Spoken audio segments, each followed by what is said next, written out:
Welcome to Driven, the Unscripted Success podcast, with your hosts, Mike Menino and Nariman Hamden, bringing you insights and stories on achieving personal, professional, and financial success. Hey guys, I'm Nariman Hamden, and this is Driven, Unscripted Success podcast. Got another awesome guest today. We have Steve Crow. Steve is an executive and life mastery leadership coach. He is a former Fortune 500 executive, founder of multiple successful companies. He has 25 patents, and he helps leaders build exponential results. He's an international speaker, author, a pilot, and an adventurer. Hey, Steve, how you doing? Wonderful. Thanks for having me. Thanks for coming on. So you're zooming in all the way from Houston, huh? Yes. How's the weather there? You guys getting swamped? I was just thinking about it. We got back from a trip across the pond, and it was like in the 60s, and I was really enjoying it. And it's like 90 here now. Yeah. Your weather's same as Southwest Florida, or actually all of Florida. It's very swampy and humid. Yeah. So let me start off by asking you, if you want to tell us a little bit about what you do and how you got to where you are today. So I'm a mechanical engineer first. Always been once a little kid with the Legos and all that stuff, and worked for large companies, Halliburton and Baker, done very well there, and just kind of really focused on giving back to people and love doing that. And I've been retired since 2021. Congratulations. Thank you. I built an oil and gas company. I had an idea come to me after being laid off, which I was asking to be laid off, and it came through, which was exciting. Huh. But I was laying in bed. I wasn't awake. I wasn't asleep. And this idea drops in my head. And I go to a patent, and I'm like, I think this will work. I've been trying to figure it out for like 8 years. I go to a patent attorney. He does a search, says there's nothing like it, says I should do something. I've always worked right out of college. I don't even know who I am. My identity is in my job. And so I sit and prayed over it, just like what I need to do. And this name pops in my head, and I don't know the name. And I look on my phone, and I'm scrolling through it, and this guy's name is on my phone. What? And it's got these funky brackets around it. And that was back. And I was like, that's an entry back when I used to have a Palm Pilot. I don't know if Wow. yeah. That's a long time ago. Yeah. And I had met the guy one time at a lunch and learn.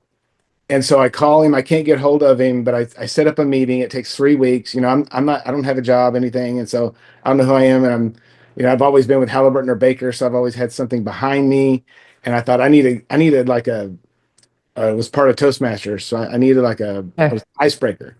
So I walked up and I said, "Hey, Richard, do you remember me from 12 years ago? At that lunch and learn?" He said, "No, Steve, but is your dad Bob Crow?" And my dad had passed away 3 years prior. And in those 3 years, I lost everything. Oh gosh, I'm sorry. It was completely, it was terrible. And so now there's this guy, he lives 8 miles from my house here in Houston. And my dad lives up in Dallas. And he's telling me he knows my dad. And my dad's passed away, and I lost my job, and I got divorced, and friends ghosted me, and just so many things happened. And here I'm like, what's going on? And he says, "Steve, you might want to sit down for this." And he tells me, he says, "Steve, your dad single-handedly saved this company from the supply chain executives of where he worked 20 years ago. And I feel like the success of our company is in part due to your dad." How great is that? And that to me, that's my big story that I want everybody, that there is a higher power out there. Oh, for sure. God leads my steps. For sure. So I just went on. And once I made that decision, and this is what I teach a lot of my clients, is it's all about making the decision. Like Henry Ford said, if you believe you can't, then you can't. If you believe you can, you can. So if you believe and and so I even went on to do this. There's some other things I can say, but I was blinded. I get too deep into my stories. But anyway, I did really well. I ended up that my investor ended up being the ex M&A manager for Halliburton. Oh, wow. He had a big portfolio, and he was like, "Let's do this." I'm like, "Let's do this." And so it was my first rodeo, and I enjoyed it. There was a lot of ups and downs, and very stressful. And once I closed that chapter, selling my company and still owning close to 40% of it, which most people, a lot of Yeah, people told me, Steve, what you're doing is unheard of. And one of the things I do is I don't do anything like anybody else has ever done it. I just don't. sure. It Yeah, has, you do what works best for you. yeah. And I've, my mom just told me about 4 years ago that when I was 7, I could barely put a sentence together. Wow. So here I am. I'm this engineer. I've got these 25 patents. I've done all these things. And so now I'm running around just like so excited because, to her, it's like, what is my son doing? Because, I say I'm going to do these things and I know, and they want to be like, oh, yes, Steve, I know you'll be able to do it. But then I do it and they're just kind of like, what happened? Yeah. So that's exciting for me. And so I've retired 2021. I was able to transition from a board from my founder CTO position at the company that I founded to What board was the company? as disruptive downhole technologies. Okay. And what were your patents related to your company? Yeah, so I went on to patent. I had 18 at the time. Now I have 25. The last, I think, 9 were not, my math is messed up. But the last patents I have are all around that. So when I build my patents, I build like the main patent and then I build like a moat around it to protect Oh, it. And then I do, so do explain to some us what it is that you patent and what the premise of your business was. yeah, so I took a it's like a slinky. It's essentially a slinky that you put a ball on. It holds pressure. It holds 15,000 psi. Wow. Um, yeah, Wow. that was the deal where God had, kind of gave me that idea. I went on and I bootstrapped it and I met my investor and then I meet this other guy and he lets me build a lab out in his shop and I put all these things together and next thing I know, I'm pressuring it up and this slinky, which is a heavy duty slinky, but it's only this tall. I mean, it's less than an inch long, but and with a ball, it's holding pressure. And it was like God had put blinders on me to make me believe it would work. And then when it Sure. did work, he removed them. Right. I was like, Wow. I called my mom right away and I told her, I said, my dad was an engineer as well. And I said, if dad was alive today and I told him I was going to do this, he would say, there's no way in double double L that this is going to work. And so I'm beside myself. So you have to realize, going through all this thing, going through all the struggles, and then I retired. I was retired, traveled the world. I bought a plane. I'm an instrument rated private pilot. Our plane has a parachute, all these crazy things. I can't make this stuff up. There's all these things that are just happening to me. And after about 18 months of it, I got bored. I was just like, I'm just kind of, I need to give back. What am I doing to add value to others or to Sure. the environment, whatever it is? And so I said, I did that little exercise with myself. And I said, Steve, what is it that you really enjoy doing during your career? What did you enjoy the most? And I thought back, and when I was being groomed to be executive VP for Baker Hughes, they gave me these off assignments, and one of them was I was a talent manager working with HR. It's like, oh my gosh, HR, right? But now I got to work in HR, I got to see all the stuff they do, and I was leading 1,200 engineers and scientists. Holy moly. And I did very well because I was mentoring them with everything that I had learned, working out in the field, working in the office, doing all those things. And I ended up giving raises like over 70% of the people there. And it was just for 18 months. And I thought to myself, I had always wanted to have some kind of training to do that because I was the coach, but I Yeah. wasn't really a coach. I was a mentor. So I didn't have any real coaching. My minor's in psychology, that's a whole nother story. That's why I've got a book that I'm writing. I'm really close to getting it done. It's called How to Embrace Your Bully. Okay. I was bullied by the PE coach of the junior high when I was 11. That's horrible. He told the whole school that they could not play dodgeball because Steve Crow went crying home to his mommy. Oh, wow. Everyone hated me. Oh, I, rotten. I couldn't go to my parents. And what I did, I'm not going to tell you what I did because it's part of the book, but what I did Yeah. is so amazing. And I didn't even know the story. My childhood friend that I met in my 40s, when I told him about what God had given me on this company, he said, "Do Mhm. you remember what happened in such and such?" And I was like, "No." And so he had to bring it back because our minds, see, this is one of the things is, Blocks it. well, our minds will block it. And there's so many things. And so that's why I'm so excited. I went and got 2 certifications at Mind Valley. I got life and business. And so I was excited. And then I was selling my company and I ran into this other company that had a coaching program. And there were some things they were saying that really aligned with things that I had learned and things that I was saying that were just mine. And I was, Yeah. there's something here. So I got into it and found out. And so to me, that time when I was laying in bed, not awake, not asleep, and the idea dropped to me, I say that. No one ever says, what does that mean? If you're not awake, you're asleep. Well, if you're not asleep, you're awake. What does it mean? And so I Yeah. found out later that I was in my subconscious. Mm-hmm. Your subconscious actually works 100,000 times faster than your conscious mind. Interesting. So I think I felt like God had given me saying, Stephen, you've been good, faithful servant. You've been doing everything you need to. I'm going to give you access to your subconscious right now. And I think I literally asked my brain that question while I was stuck in my subconscious that morning. And it just going 100,000 times the speed of what our more normal thoughts. Mm-hmm. I think I just came up with the solution. And then when I went back and I prayed later and I was asking God what to do, Sure. I got in my subconscious because you can do it through meditation or you can do it through prayer. It's they're same Mm-hmm. one and the same.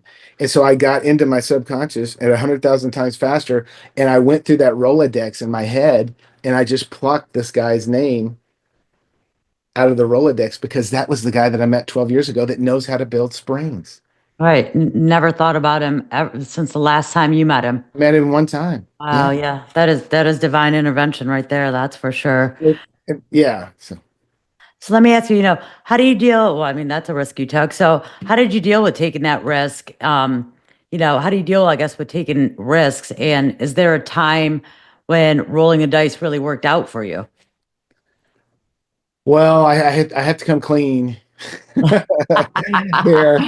Is we all Yeah, have our I love strategy. I love I've got the guitar. That's a whole nother story. In 2005, went to Mexico, put roofs on homes, came back, had like this clarity like no other like I'd ever had before, and I realized everything I had done, God had done it through me. And sure. I started working for God, and next thing you know, my boss's boss, come in my office and gave me a raise.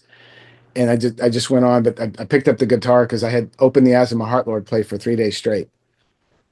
And so your original question is, how do you deal with risk? One of the things that I did is, I don't know if you remember, but do you remember when you could play poker online? Yes. And so I used to be a big gamer. A lot of people don't know that, but I was 30 years old, living in Coppell, and I had 8 megabit download in the year 2000, which is probably unheard of. I was one of the first homes that had it, but I got into gaming and found out I was really good at it, and I ended up being like 20th out of 512 players at the Holy moly. some kind of uh, I came Tournament. really close to making money out of it. It was 150,000, but I didn't make it right at the end. But being a gamer, I like the game. I like the game, right? I like to strategize the game and figure out. And so I got into poker and I started playing online and I never put a nickel in, never a nickel. And I had Hmm. a spreadsheet and I was playing free for alls. And one free for all I played, there were 17,000 people in there and I made it to 56th place. Huh. But that took That's so much insane. work. Yeah. But I started playing friends and stuff like that and I got really good at playing poker. And so I learned that if you to play the game, you got to pay to play, Sure. right? And that's when I started. I would show up in rooms and I would show up with like $400 and I would leave with like 800 and I'd be like, I'm done, and I just did that over and over. And then sometimes I'd get a bad beat and stuff like that. But that's where I learned how to take. So there's always going to be risk in everything, Sure. right? So you just have to, you just have to accept it and then just go for it. And I think it was those little, this is, talking about all the things I've done. It's like 20 years, right? Sure. 2 decades of back when another risk, right? You're talking about risk. When I worked for this big company, they would have us do our continuous improvement, do like Hmm. my business goals and my personal goals. They're trying to teach us that. And it wasn't it didn't come through very well. But you know what? I did like everything. I made it my own. And I said, you know what I'm going to do? I'm going to start. I did it first with my personal goals. So 2005, again, I put a 5-liter Mustang motor in a Miata. I did it Hmm. in 4 months. It it was the coolest thing. I mean, if you ever see a Miata, imagine a V8 in there. It's just, it doesn't, I still look at them, go, I don't know how I got the V8 in there. But It doing is a that, that was tiny the car. yes, that was the personal thing that I did. But it was like, oh, that gave me more confidence. So then what I started doing is on my business side, I started setting goals. Like most companies, it's like, you didn't get around until like June. You're supposed to start, you're right. It's June, it's supposed to be January to December. And you Hmm. got around to finally getting them done, writing your goals in June. Well, half of the goals you're writing, you've already completed. It's like, Right. right. So they're not really there's no stretch. Well, what I did is I started stretching my goals. I started putting down things that I did not think I could do. And guess what? Push yourself and challenge yourself. I got them done every time. So great. You just, and then my Yeah. son's 5, my daughter's 26, 22 daughters. She's a third generation mechanical engineer working for Samsung making Oh, sim. nice. But I tell my son, I was like, he's 5, and I tell him, how do you run faster? He's like, I don't know. I said, you just keep leaning forward. Yeah. I said, the trick is though, if you lean forward too far, what happens? We're gonna fall. You fall. So if you're never failing, then you're not pushing yourself enough. I had a couple guests on early this morning, and same conversation with failure, and we all agreed that, you know, if you're not failing, you're not succeeding, which means you're not trying. That's the Yeah. only way to fail is if you're trying, and Yeah. that's how you succeed. But I mean, there was one guest I had on had shared a story about a company he had worked with, and the company was not accepting of failures.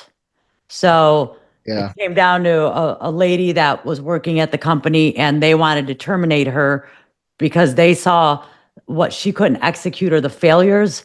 They had zero tolerance for it when he was Yeah. trying to explain what Yeah. basically, if you're not trying, you're not failing. So she's trying, and yes, it failed. However, that's the only way to succeed is Well, by, I have two sayings for that. yeah, And it took me long to get here. And then that group that I found, they have some of my saying. It says the failures and struggles of today are the stepping stones to your success tomorrow. yes, exactly. And then without them, you will have no success. Right. If you don't try, you can't fail. So how can you succeed by staying where you are? The trying, so that word trying, one of the things I've done is, and I can't remember his name. I'm sorry, but it's he used to say this: if you're trying, you're lying. If you're trying, you're lying. Yeah, you don't try, you do. Yeah. And if you fail, then you fail. But you put everything you've got. Yeah. I mean, you give it your all. It's basically trying. I'm trying my best to get there, to Yeah. implement this, to Well, do that. trying, yeah, And it may not, every now and then something doesn't work, but you know what? You keep at it, you learn from that failure and you make it better so you can succeed. So yeah, right. absolutely. So let me ask you this. So, what's a skill or habit you think doesn't get enough credit for contributing to your success? Well, I like talking about EQ, What's EQ? emotional intelligence. Okay. So yeah, there was a post about oh, what is the word? What's the normal intelligence? The IQ? Yeah, IQ. IQ, IQ. They were, IQ and EQ. So they were showing an IQ. The really high on the IQ is, the mechanical engineers were way high on the IQ. And I kind of wonder, I'm like, I'm not sure I put myself there. But one of the things I learned is, um, back to your question, the one thing I think a lot of people don't really understand what a leader is, Sure. because I was one of the at Baker. I did my one group did better than all the other groups combined. And I used to pat myself on the back, but I was one of the worst leaders. What? Hmm. I was a great manager. I could manage like no one else. Got it. Yeah. I could project manage like no one else. I never was late on a project. I was never out of budget. I knew exactly how to do all that stuff. And I could get people doing amazing things that they never thought they could. But I did it the wrong way. I did it by projecting. As a manager, I was projecting my anxiety for getting it done on my direct reports. Huh. And it actually affected I think one of my direct reports. It affected them physically. And that's when it kind of hit me that, maybe, yeah, on paper, I look great. But until I had my own company and had to go through some learning curves with my own company, Sure. realizing what a leader is. Because one of the things that really hung me up was that I didn't want to be the guy that had to come in to motivate people, right? Because I had my own motivation. Once I realized when I went to Mexico, came back, I realized everything I had, God was doing it through me, and I had this amazing motivation. In fact, I think that's why I got axed at Baker, because I had forgotten that the VP had passed away, and that was the way that some of the other directors could get rid of me, was to just. But Yeah. closing that door was one of the best things that could ever happen to me. Of course, at the time, I thought my world had ended, right? Sure. Yeah. But yeah, and that's why I'm so excited also, I guess, about, you know, my coaching and helping people actually Mhm. be true leaders and not just being managers, and understanding not only them the I've 7 hidden laws of leadership, which is, it's somebody else's, so I can't really share them. But what I'll tell you what the first one is being authentic, right? Sure. And if you can't be authentic with yourself, and if you can't be, I will say, I'm not sure if this is the correct word, congruent with yourself, Yeah. um, then you've got no chance. You've got no chance. You might be able to manage some things and get some stuff done, but as a leader, you can't. So what's your leadership style? And can you give us an example of how it helped you through a tough spot? So my leadership style, and I love the authenticity, right? Is to be very authentic, and then also treat everyone as, there's no there's no one better or worse. Like Sure. everyone's just as important. And now that I understand that so I was unconscious competent in all the things that I did until I found this program that taught me what I unconsciously was doing. I can consciously be competent in realizing that everyone is a now I'm drawing a blank. Now I'm incompetent. No, uh, you're fine. it's just me being silly, but we're luminous, well, we're spiritual beings Sure. having a human experience. And so I'm not white, I'm not black, I'm not purple. This is whatever, I got put on, but Yeah, that me inside. So now that's when I see other people, I see them as a spiritual being, understanding that our time on earth is really just an interview for eternity. And sure. that's why we get that's not free refill. No, we get free will. How you get free refills. Yeah, we get free refill. Better than That's why McDonald's. that's why God gives us free will to do what we're going to do, so we can be the person Right. we're going to be, so that when we go into forever land, or whatever you want to call that, that Heaven. it's all based on how we acted while we were here. Sure. And there's a book called it's like a real short read called Holy Moments by Keller. I think it's Keller Williams. Um, I'll double check his last. No, Matthew Keller. Matthew Keller. And it just gives a lot of examples of, so knowing the different. The premise of the book is knowing the difference between holy moments and unholy moments, and the decisions you make in that moment and how they affect everything. Oh You yeah, know, and it's it's basically, serious. yeah, I mean, it's basically about doing good deeds. You know what I mean? And those are the holy moments, that lead to bigger and greater things. So it's a short little read, and you can actually find it online, and you can't buy it. So you go on the website and you order it by like minimum of 6 books and larger, and then you just pay for the shipping. So it's one of those like donations Oh, okay, type okay. books. But the author has written a lot of books, and it's all like positive, spiritual, Christian based reads that are just fact and true. It's treat people the way you want to be treated. You 100%. know? And that's one of my big leadership things. Yeah, And then exactly. integrity, right? Integrity is everything. If you don't Absolutely. have that, you don't have anything. Absolutely. So, how do you encourage your team to think outside the box and bring new ideas to the table? So it's really looking at each member of the team and understanding where their strengths are. Like I could try to speak to the whole team and that works, but what I found mostly is when my one-on-ones, right? Because a lot of people in a team environment, um, and I do a team, and I didn't realize Steve Jobs does the same thing. So it's funny because I do these things and I realize somebody else did. So there's a lot of things that apparently that I do that Elon Musk does, and then there's a lot Yeah, of things that Steve Jobs did that I didn't realize that I. come natural. But it was bringing my whole team together like on a Monday and just having them all report out what they're working on so that everybody understands. And Steve Jobs used to do it at a much larger scale for 3 hours, where I just do it Wow. for one. And so Sure. there's that, and then kind of just meeting with an individual because you can you could take a fish out of the water and put him on land. How's he going to do? Not Right? very well. Not very Right. well. So I need to understand this guy's a fish, this guy's a, whatever land animal. I was gonna Right. say lizard, but I don't want to Bird. say and it just but it's just understanding their strengths and then helping them because as I have to be very careful because there's a fine line. You don't want to have to be the guy that's building everybody up to get things done. Right. Sure. My goal. So when I started my company, one of my goals was when I met with my investor, I said, look, I'm going to build this up. These are my goals. I'm going to build this up. Most technology like this, people develop the patents and stuff like that, and they just sell it. Like I could have probably sold it for a whole lot more to straight to Halliburton.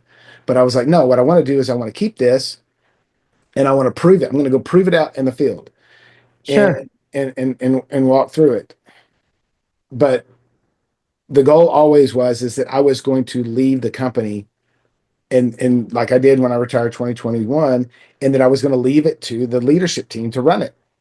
Sure. So that's why my leadership is a lot my the way I lead is a whole lot different because I have to have the individual get there, but they have to do it on their own. And Right. Yeah. I have Yeah. to be very patient.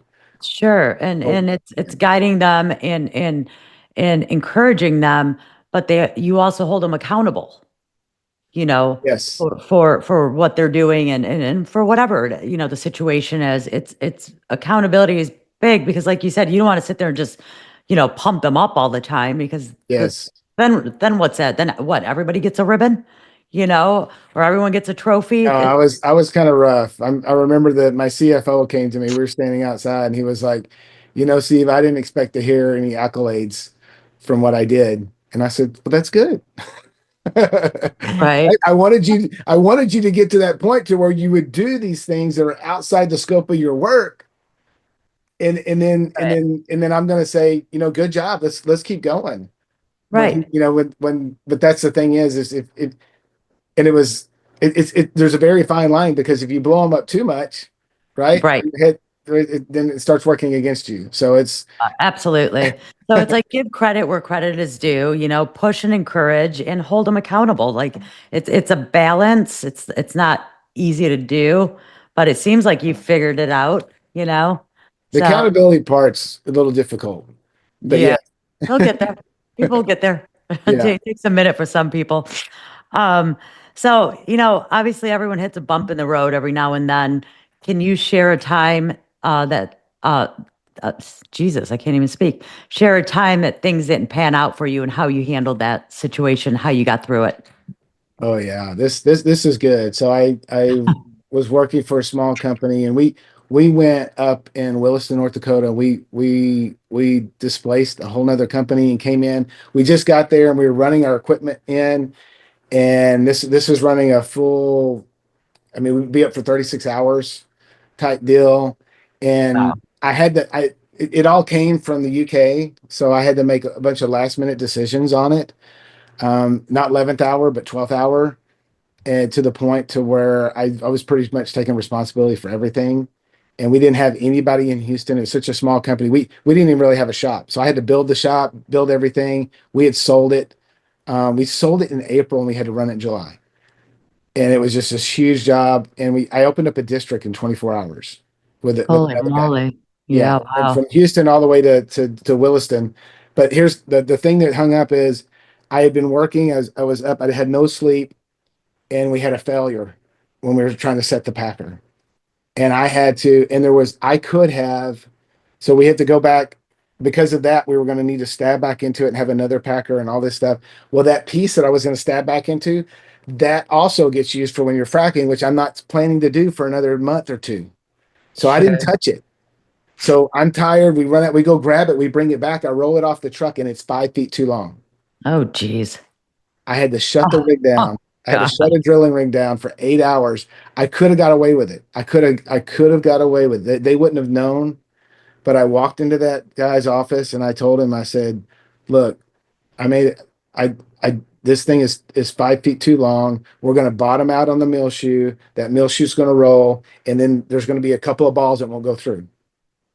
And, but that's what I was saying. I could have got away. They would have just been, oh, I don't know why that didn't work, blah, blah, blah. Sure. Here's what I do. I treat others how I want to be treated. And I don't do anything to anybody that I wouldn't do to myself.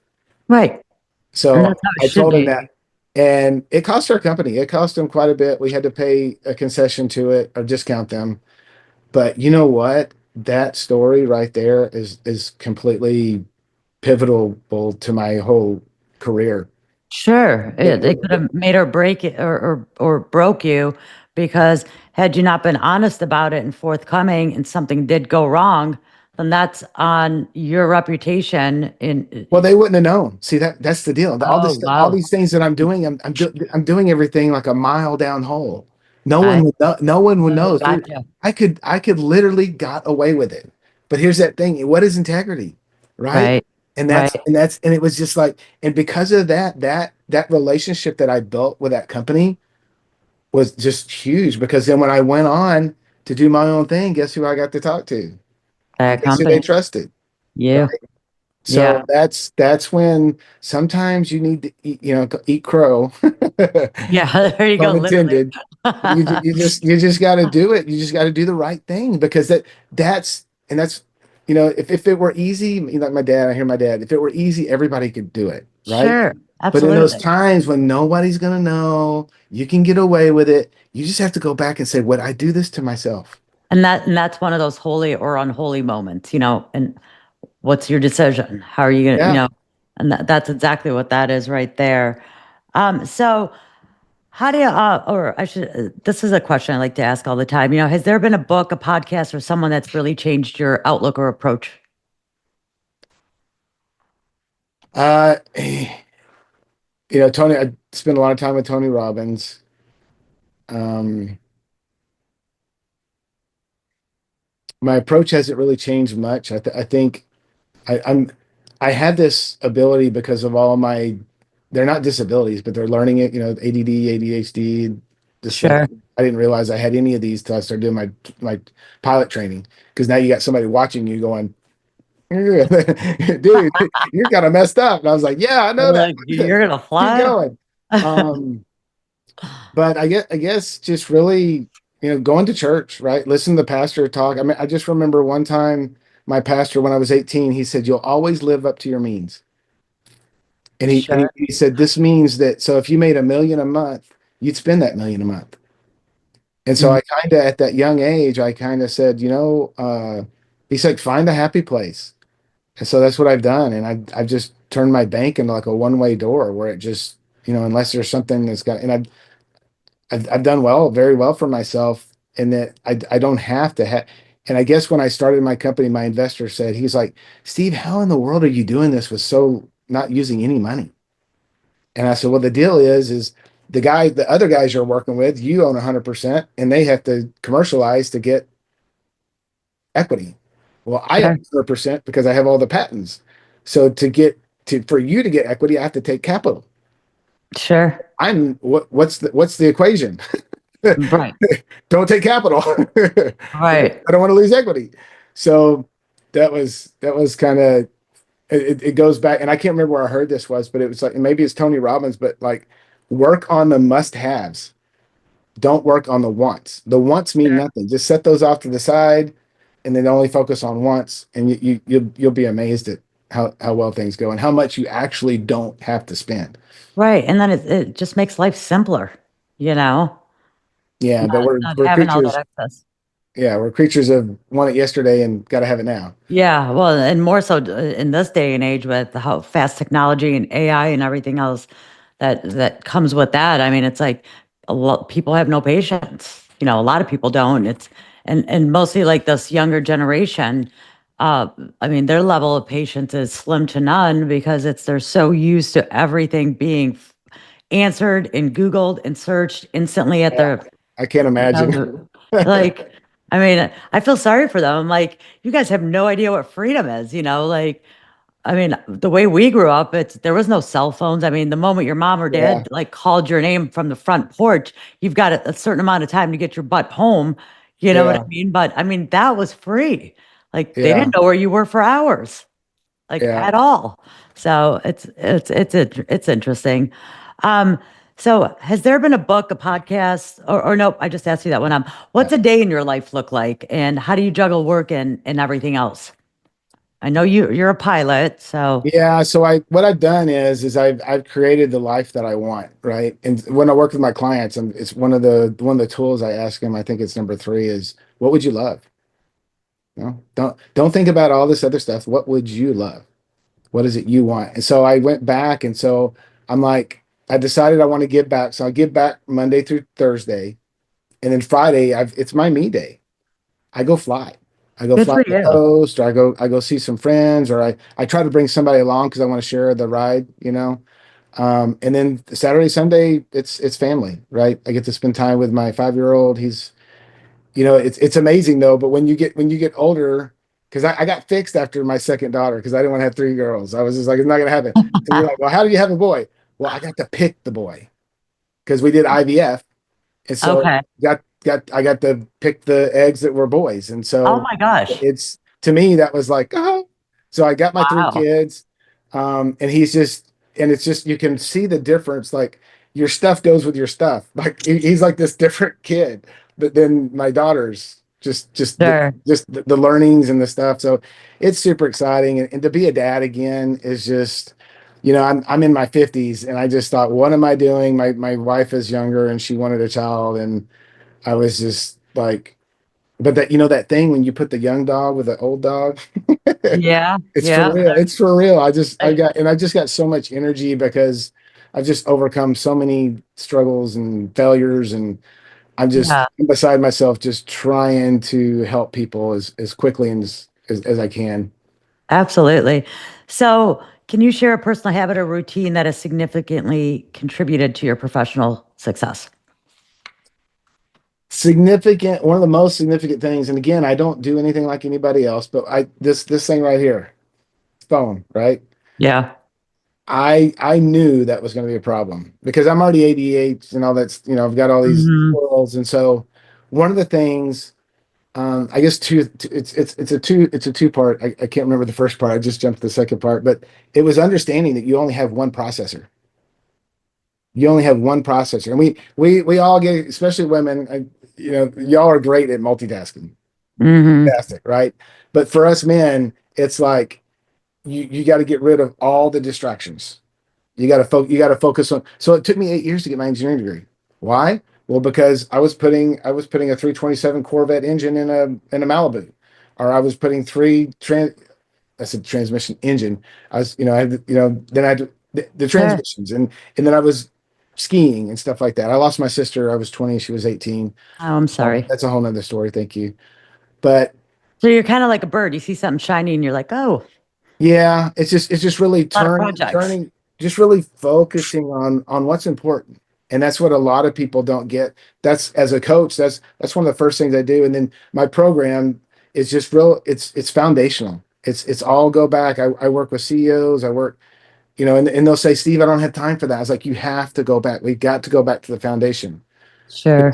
And it looks at forgiving people, it looks at tithing, it looks at all these things that are holding you back because like this cup, you know this unforgiveness, if it's full, there's no room for God for you to give you blessings, right? Absolutely. And Yeah. so that's where I was like, we got to get this, take all these things that you're carrying that you don't know that you're carrying, get rid of those, and then we can start. Now we're going to build from a solid foundation because I have helped a lot of people make a lot of money to only watch it just disappear, Wow. either in a divorce or either in or have a heart attack. I was I reached a four wheel, and some friends of mine were eating. They were eating terribly, and I said, "Do you guys eat like this all the time? Because usually when I meet you, we're four wheeling, right? Who cares what you're eating? Right. Yeah, Yeah. we eat like this." I said, I said, guys, if you don't stop eating like this right now, You're gonna die. you're going to stop after you have a heart attack. 6 months later, within a month of each other, they both died Oh, geez, that's from horrible. from having complications to their heart attacks. Oh, that's horrible. Yeah, so it's this stuff is real, very real. Yeah. Well, it sounds like things are going really well for you in your business.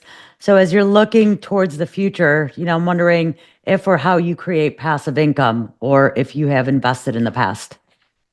So that's an interesting question. I have some buildings in East Dallas that bring me passive income. My dad's, I guess my grandfather had them, and then my dad had them, and then I have them. Um, that's passive. And then I have other things that are somewhat passive. Um, but the gist of it is, just really focusing on investments. I've done very well in the stock market. So Yeah. I guess those are passive as well. Yes. I have a team that I work with that does very well. Um, and I just make sure that I don't touch principal and I don't purchase my wants Sure. unless I'm purchasing with money that's come out of my asset. Got it. Yeah. Got it. Makes It kind of sense. sounds bad when you say Yeah. Oh, it. geez. Whoa. There goes my little pet. Had little mic issues all morning. Oh, Um, stay. yeah. So as we're wrapping up the interview, what exciting plans or initiatives do you have for the next 6 to 12 months? What do you got going on? Ooh, man. Oh boy, So here we last year, I met a guy, and he's got this technology, the indestructible homes. So we're in he's well, we're now, I'm a co-founder now, but he's in 8 countries around the world. We build these indestructible homes. We can deliver a full 3,000 to 5,000 square foot home in 4 hours. Stack it holy up, moly. done, and then be go from slab to lock up, like lock the door in 24 hours. And then we can finish Oh, out the house and give you the house in 2 to 3 weeks. Done. hmm. So it's And super exciting. and how does that with weather, if there's a tornado or such? I mean, if you're So we just call them indestructible, and they're waterproof, they're fireproof, they're hurricane, tornado, earthquake. See, a lot of wow. people don't understand the earthquake. When you Hmm. have panels that you can't be earthquake proof. And then we're termite, and then blast. We're actually blast proof. We actually build these for the military. Holy moly, that's pretty So interesting. Well, that sounds like fun. yeah, it started in Australia, and then just kind of worked its way around, and we're bringing it in North America right now. We're up in Canada, working our way down here to picking the first state. So we are looking for investors and uh, do some partnerships because we found in all it's really good to have somebody local. I mean, I'm local to Houston, Sure. and I have some people that I'm talking to, but we also have another deal we're looking up in California and things like that. And so Hmm. yeah, it's exciting. And Yeah, that sounds exciting. I'm in real estate, so I get it. And that's a entirely new concept, and um, it'd be cool to see how it works in building communities out. so at one point we were building 25,000 square feet a day. Holy So if you're moly. doing a 5,000, we could build we could set up 5 homes, uh, slab to lock up in a day. And it's, 5 homes. yeah. Unbelievable. Yeah. Yeah. It's all, but it's Um, very scalable. That's the other thing a lot of people don't realize is scalability. And so we've been working on this for 30 years. The founder's been working on it for 30 years. I've come in here late to, get things over here in North America, but he's been, and then we also use, there's a little bit I can say, can't say, but there's a whole lot of things that we don't use that other people use. So we're very sustainable and not using any materials from the ground. We'll just say Oh, that. that's pretty cool. Things That's that really already cool. exist.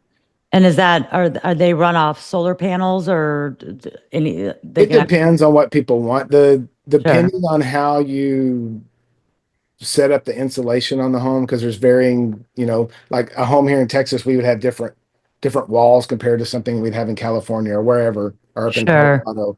But the strength would be there. But the energy requirements is a fraction of what you need now. right. So I would imagine you could probably run a lot off just solar, which I Sure. think that's Yeah, going to because upset some things. I mean, a standard home here in Florida, I think the insulation is R31, possibly R21 or R31.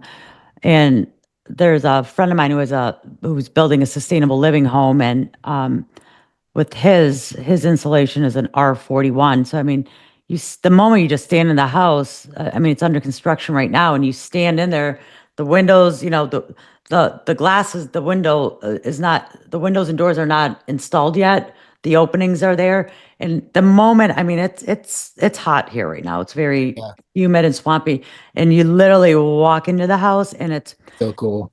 significantly cooler. I Yeah, mean, so I can only imagine once everything is completed and yeah, you're running off solar panels on just the energy savings that would come from that. So it's pretty neat how advanced technology is and how, it's just the engineering of all of it. It's pretty fascinating.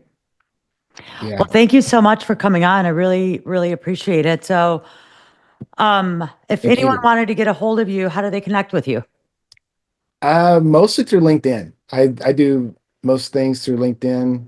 Um, So if you guys want to get a hold of Steve Crow, you can find him on LinkedIn, and it's Steve Crow, Crow.